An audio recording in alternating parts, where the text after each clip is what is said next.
Belum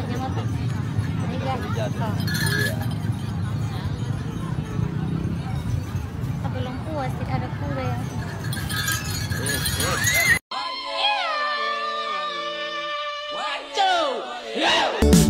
Welcome to Sumba Island. Selamat datang di tanah Sumba. Welcome to Sumba Island. Salam budaya Nusantara. Jadi pembahasan kali ini kita akan bergeser ke Indonesia bagian timur, tepatnya di Sumba, NTT. Di sana itu punya tradisi budaya yang unik, mulai dari adat pernikahan dan juga tradisi budaya lain-lainnya.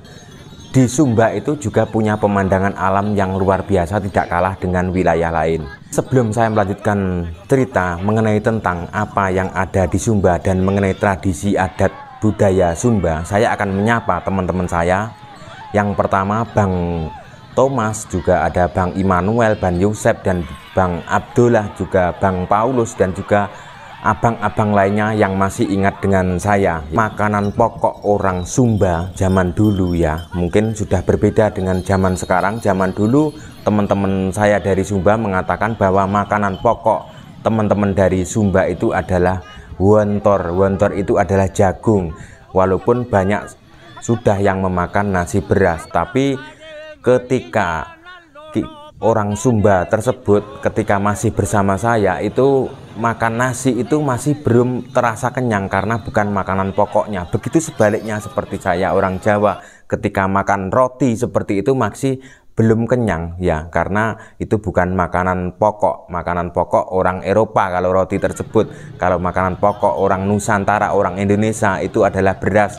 Tapi memang unik, di Sumba itu juga punya tradisi-tradisi yang unik. Jadi punya kebiasaan, contohnya seperti makan sirih dan pinang. Seperti itu. Jadi sirih dan pinang itu sejak zaman dulu warisan nenek moyangnya orang Sumba tersebut itu diwariskan dari generasi ke generasi, menyimbolkan biasanya di Sumba itu dipakai untuk suguh dayo atau suguh tamu atau menghormati tamu. Jadi ketika ada teman yang datang ke Sumba tersebut akan disuguhkan sirih dan pinang tersebut.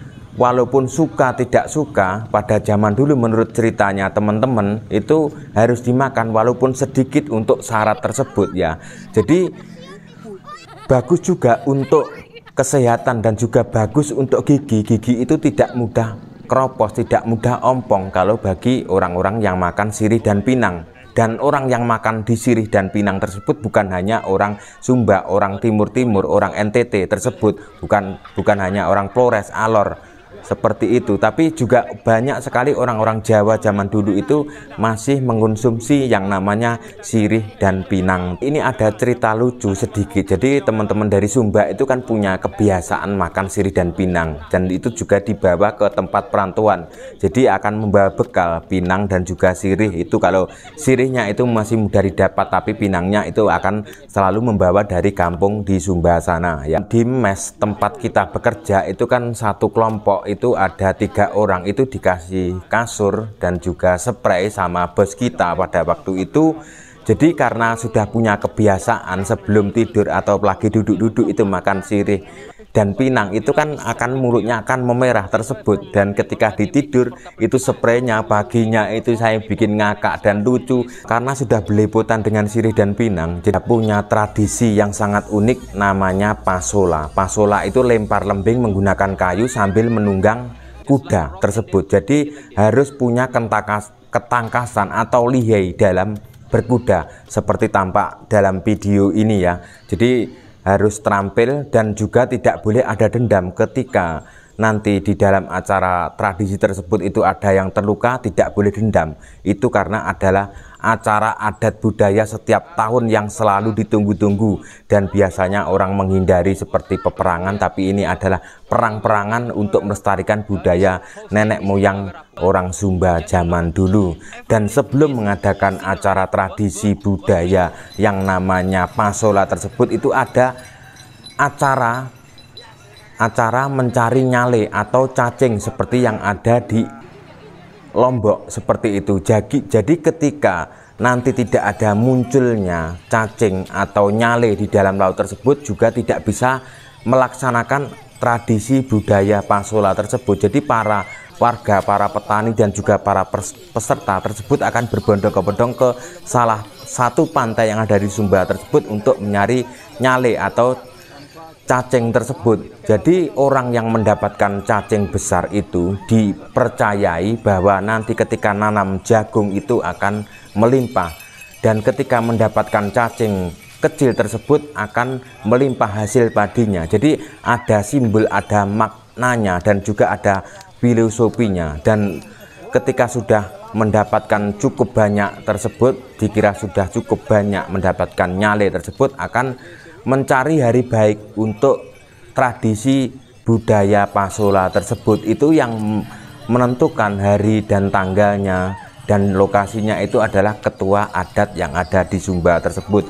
Memang itu tradisi sangat unik dan tidak boleh ada dendam, karena itu tradisi yang ditunggu-tunggu oleh masyarakat tiap tahunnya, dan disitu harus lincah dalam berkuda. Jadi tradisi Pasola zaman sekarang dan juga zaman dulu itu sangat jauh berbeda ya, karena memang adegan-adegan sangat berbahaya ya. Jadi menggunakan kayu yang kalau sekarang itu agak tumpul, tapi kalau zaman dulu itu seperti kayu yang ujungnya runcing, jadi akan dilempar, juga akan ada mengenai pundak, ada mengenai kaki seperti itu. Jadi ketika darah sudah tertetes ke bumi itu dianggap supaya bumi itu membawa keberkahan seperti itu. Kalau menurut teman saya, tradisi Pasola zaman dulu lebih keras, karena zaman sekarang itu sudah dihindari untuk memakai yang runcing, hanya memakai simbol atau kayu yang tumpul seperti itu untuk melestarikan warisan budaya leluhur Nusantara. Mengenai tradisi adat pernikahan ya, jadi adat pernikahannya itu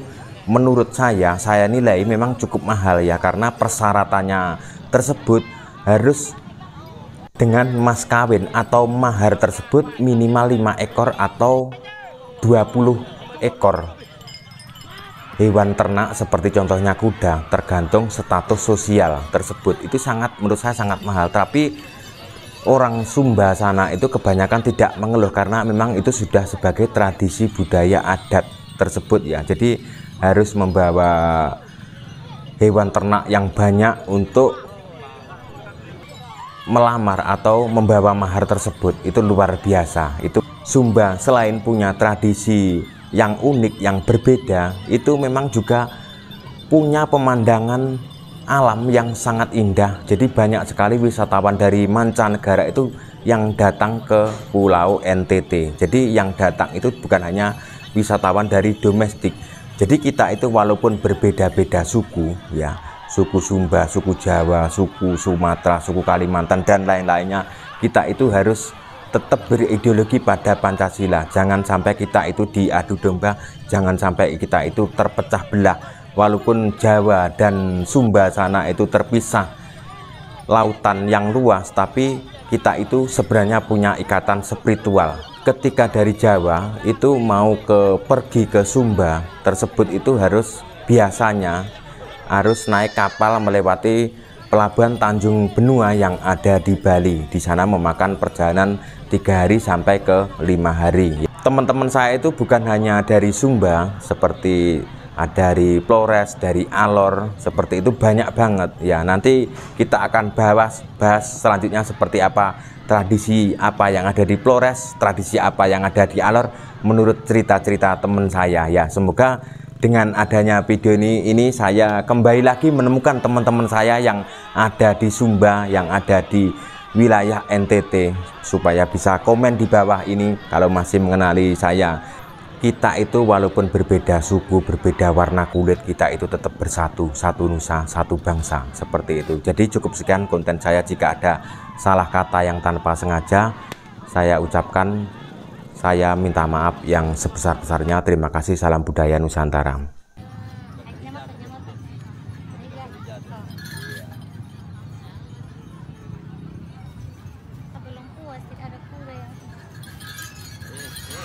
Jalan-jalan ke Pulau Sumba, jangan lupa naik kuda. Kalau mau nikah dengan Nona Sumba, jangan lupa bawa kuda.